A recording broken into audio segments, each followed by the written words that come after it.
والصلاة والسلام على من لا نبی بعدہ وبعد۔ محترم سامعین و ناظرین، آج کی اس مجلس میں آپ کے سامنے ایک روایت رکھنا چاہتا ہوں، ایسی روایت جس کا تعلق اللہ کے رسول صلی اللہ علیہ وسلم کے خواب سے، اور جیسے کہ معلوم ہے انبیاء کرام علیہم السلام کا خواب اللہ تبارک و تعالی کی وحی کا درجہ رکھتا ہے۔ انبیاء کے سارے خواب سچے ہوتے، جیسا کہ ابراہیم علیہ السلام کے سلسلے میں آتا ہے کہ ابراہیم علیہ السلام کو اللہ تبارک و تعالیٰ نے خواب ہی میں دکھایا تھا کہ اپنے بیٹے اسماعیل کو ذبح کریں۔ اسی طرح بہت ساری باتیں اللہ کے رسول صلی اللہ علیہ وسلم کو اللہ تبارک و تعالیٰ نے خواب کے ذریعے ہی بتائی، تو نبی کا خواب وحی کا درجہ رکھتا ہے۔ وہ عظیم روایت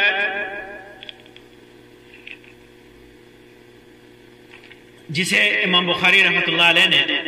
مختلف جگہوں پر ذکر کیا ہے اپنے صحیح کے اندر، کہیں تفصیل کے ساتھ اور کہیں اختصار کے ساتھ، وہ روایت سمرہ ابن جندب رضی اللہ عنہ سے مروی ہے۔ وہ فرماتے ہیں کہ اللہ کے رسول صلی اللہ علیہ وسلم جو باتیں اکثر صحابہ کرام سے کیا کرتے تھے، ان میں سے ایک بات یہ بھی ہوتی کہ تم میں سے رات میں کس نے خواب دیکھا اور کیا دیکھا؟ پھر جو چاہتا اپنا خواب نبی اکرم صلی اللہ علیہ وسلم سے بیان کرتا۔ اور یہاں یہ بھی وضاحت کر دوں کہ حدیثوں میں آتا ہے کہ مومن جب اچھا خواب دیکھے تو اسے بیان کرے، اور جب برا خواب دیکھے تو اسے کسی سے بیان نہ کرے۔ اور پھر اس کے آداب بھی ہیں، خواب دیکھنے کے بعد آدمی کیا کرے، ایک الگ موضوع ہے۔ بہرحال جو آدمی چاہتا اللہ کے رسول صلی اللہ علیہ وسلم سے اپنا خواب بیان کرتا۔ اور دوسری روایت میں ہے کہ اللہ کے رسول صلی اللہ علیہ وسلم نماز فجر پڑھنے کے بعد عموماً صحابہ کرام کی طرف منہ کر کے بیٹھ جاتے اور پوچھتے کہ آج رات کسی نے کوئی خواب دیکھا ہو تو بیان کرو۔ راوی کہتے ہیں کہ اگر کوئی آدمی کسی نے خواب دیکھا ہوتا تو اسے بیان کرتا، اور اللہ کا حکم ہوتا، اللہ تبارک و تعالی جس کے خواب کی تعبیر کو منظور فرماتا، اللہ کے رسول صلی اللہ علیہ وسلم اس کی تعبیر کرتے، اسے بیان کرتے کہ تمہارے خواب کا مطلب یہ ہوا۔ ایک دن اللہ کے رسول صلی اللہ علیہ وسلم نے معمول کے مطابق صحابہ کرام سے دریافت کیا کہ آج رات کسی نے تم میں سے کوئی خواب دیکھا ہے؟ تو سمرہ ابن جندب رضی اللہ تعالیٰ عنہ بیان فرماتے ہیں کہ ہم نے عرض کیا کہ اللہ کے رسول صلی اللہ علیہ وسلم کسی نے کوئی خواب نہیں دیکھا، تو آپ صلی اللہ علیہ وسلم نے فرمایا لیکن میں نے آج رات ایک خواب دیکھا ہے، ایک خواب دیکھا ہے، اور وہ یہ دیکھا ہے کہ میرے پاس دو آدمی آئے، میرے پاس دو شخص آئے، دو فرد آئے، دو آنے والے آئے، اور انہوں نے مجھے اٹھایا اور مجھ سے کہا کہ ہمارے ساتھ چلو۔ میں ان کے ساتھ چل دیا،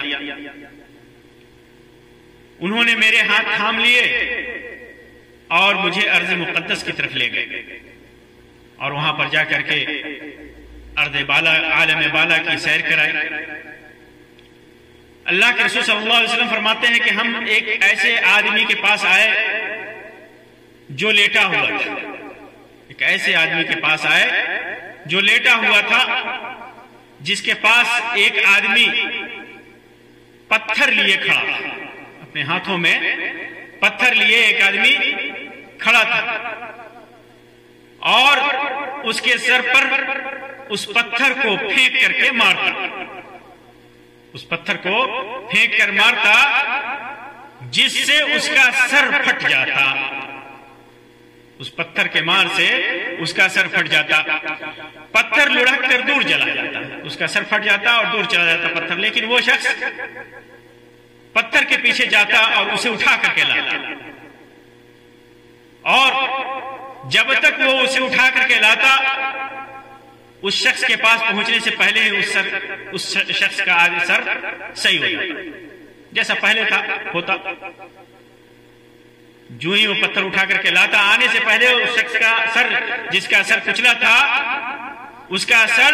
ٹھیک ہو جاتا، پہلے کی طرح ہو جاتا۔ تو یہ شخص جو اس کو پتھر مار رہا تھا،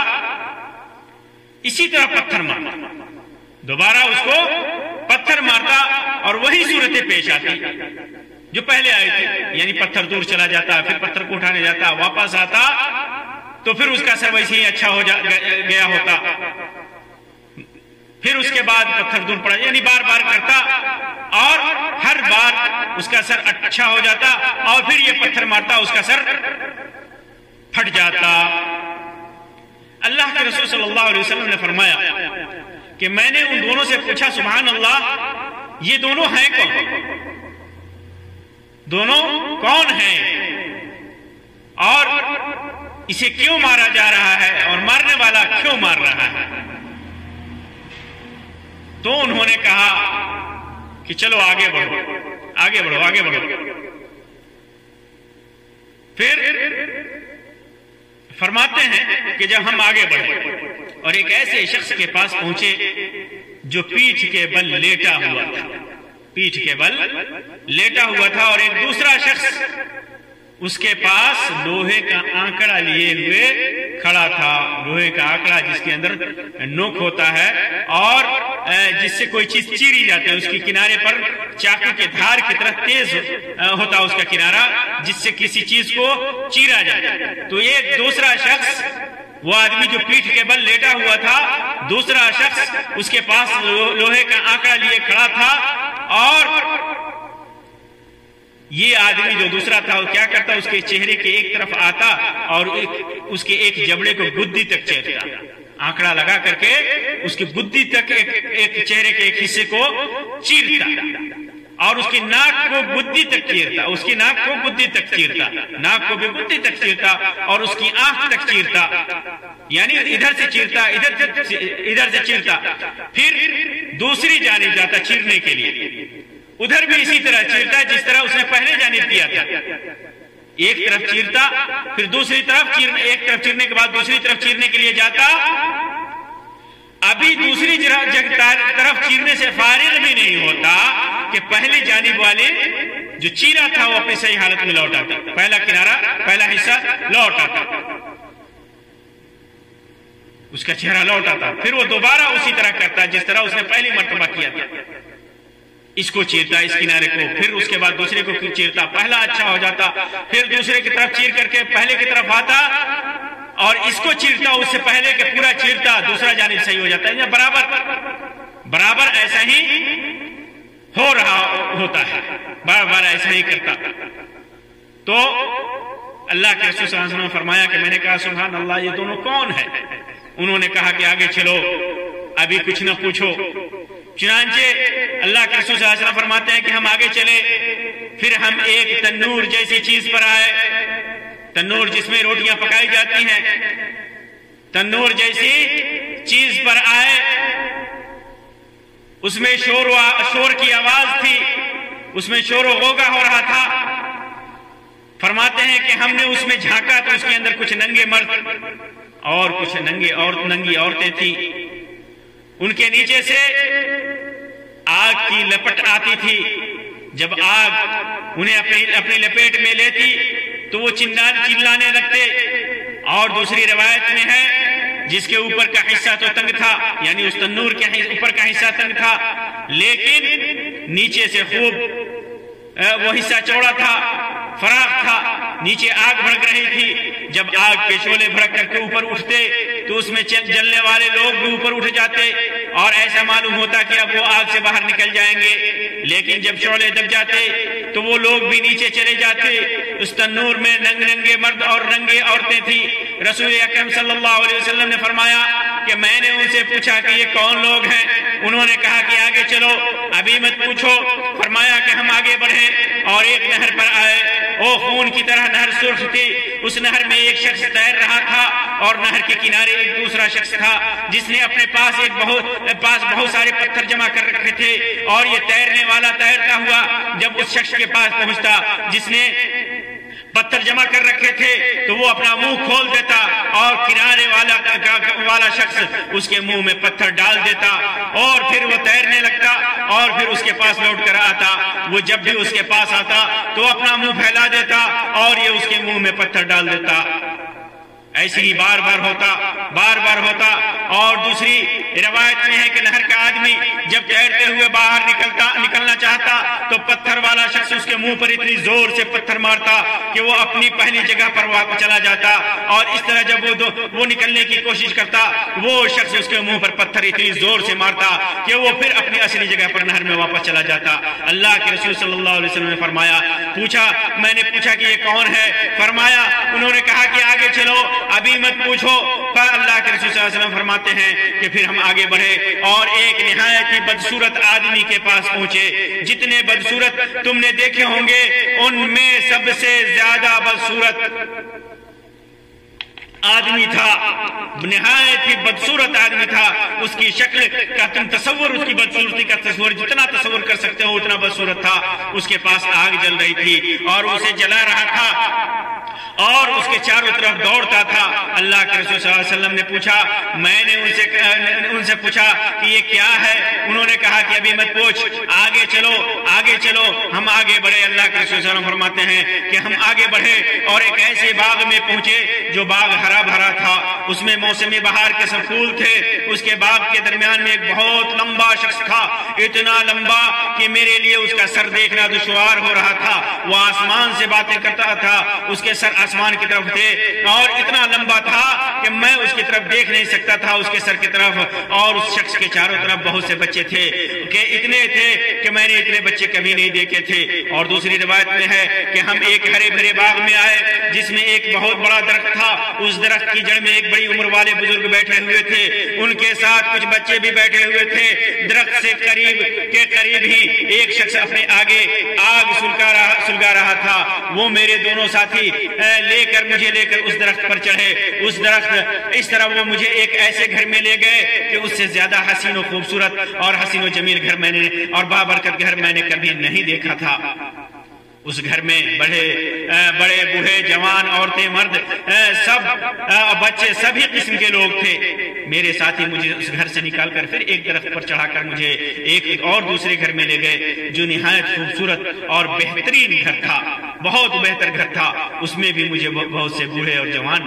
نظر آئے۔ نبی اکرم صلی اللہ علیہ وسلم نے فرمایا کہ میں نے پوچھا یہ کون ہے اور یہ بچے کون ہیں؟ فرمایا تو فرماتے ہیں کہ انہوں نے مجھ سے کہا کہ آگے چلو۔ فرمایا کہ پھر ہم آگے بڑھے اور ایک عظیم الشان باغ تک پہنچے۔ میں نے اتنا بڑا خوبصورت باغ کبھی نہیں دیکھا تھا۔ ان دونوں نے کہا کہ اس پر چڑھیے۔ ہم اس پر چڑھے تو ایک ایسا شہر دکھایا گیا جو اس طرح بنا تھا کہ اس کی ایک اینٹ سونے کی تھی اور ایک اینٹ چاندی کی۔ ہم شہر کے دروازے پر آئے تو ہم نے اسے کھلوایا،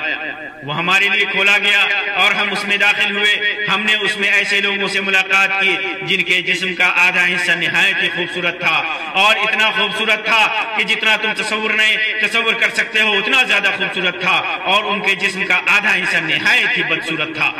نہایت ہی بدصورت تھا، اتنا بدصورت تھا کہ تم جس کا تصور کر سکتے ہو، جتنی بدصورتی کا تصور کر سکتے ہو، جتنی کراہت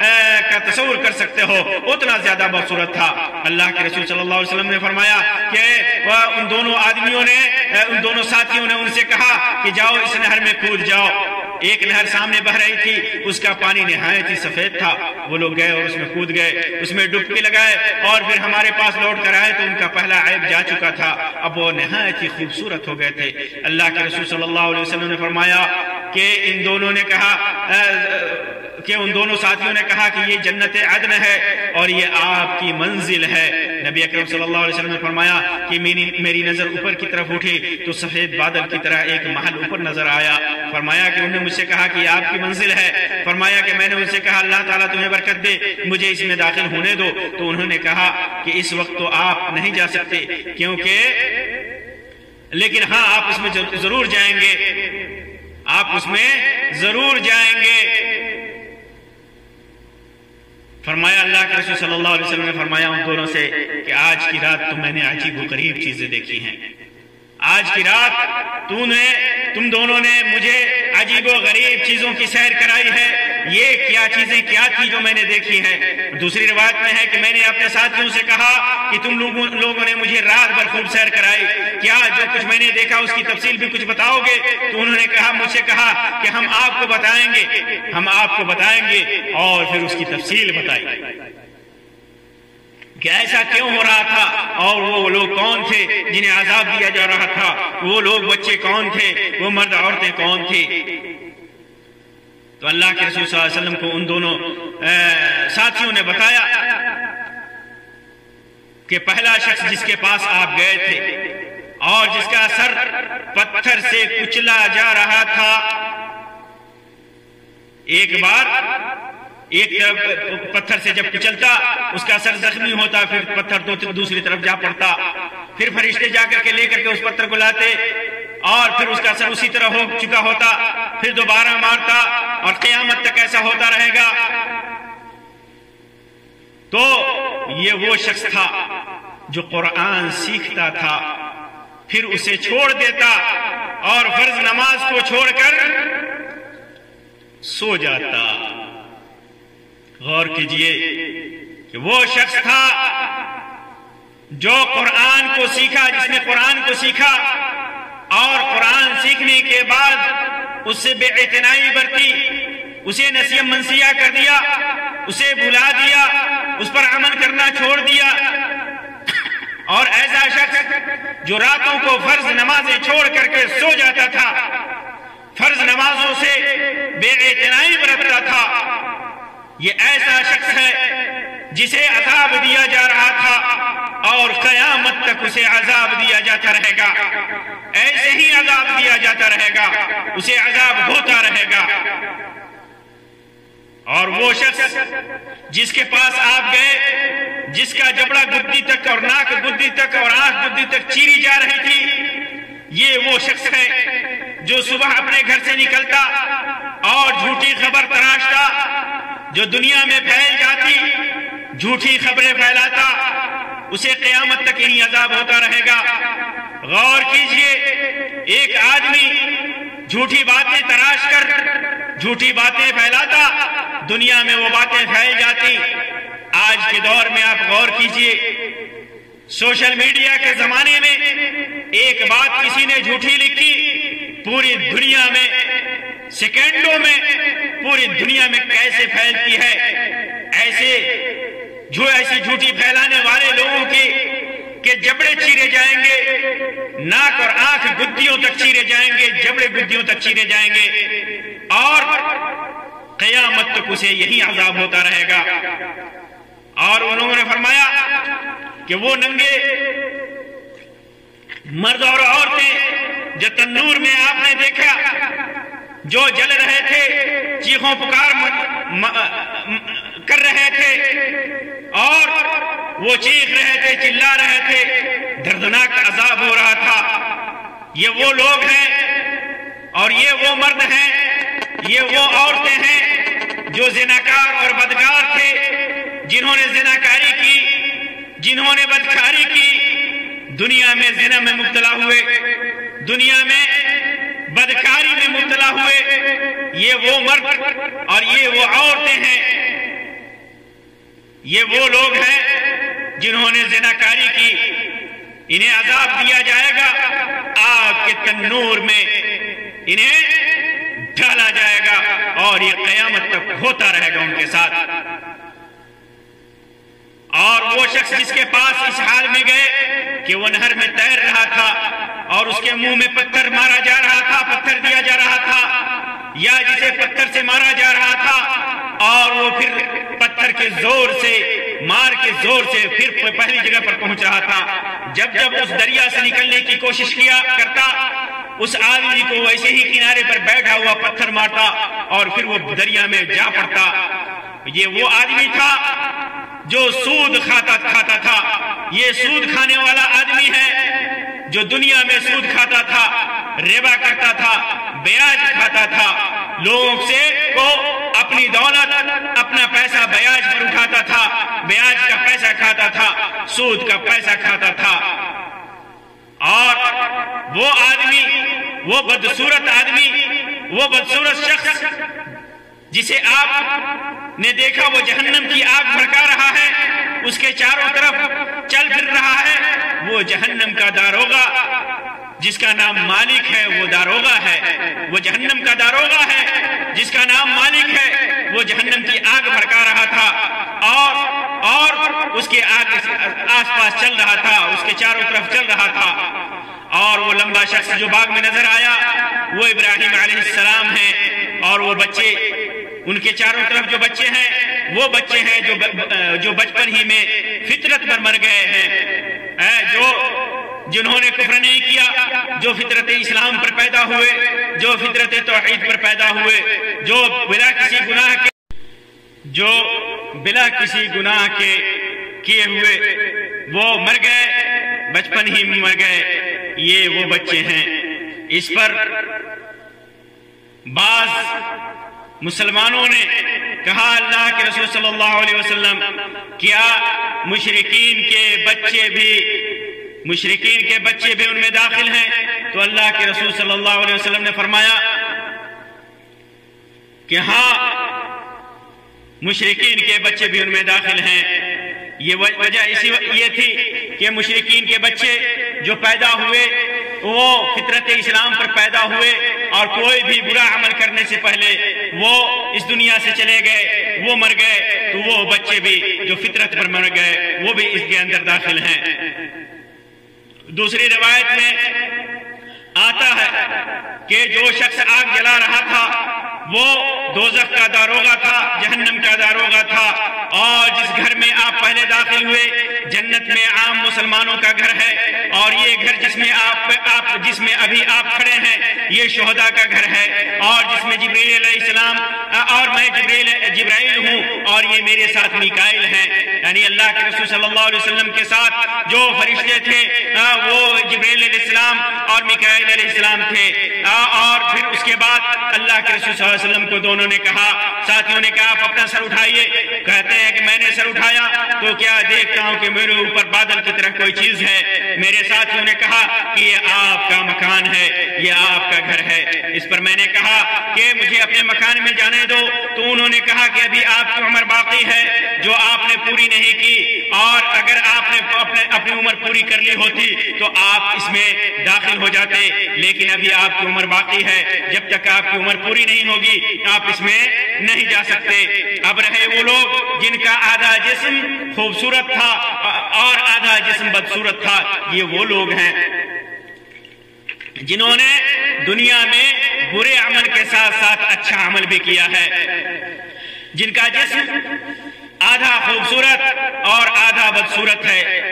انہوں نے اپنے گناہوں پر ندامت برتی، اپنے گناہوں کو یاد کیا، اللہ تبارک و تعالیٰ نے بخش دیا، اور جب بخش دیا تو ان کے پورے جسم کو اس دریا میں داخل کر کے پورے جسم کو خوبصورت کر دیا، گناہوں کو بخش کر کے۔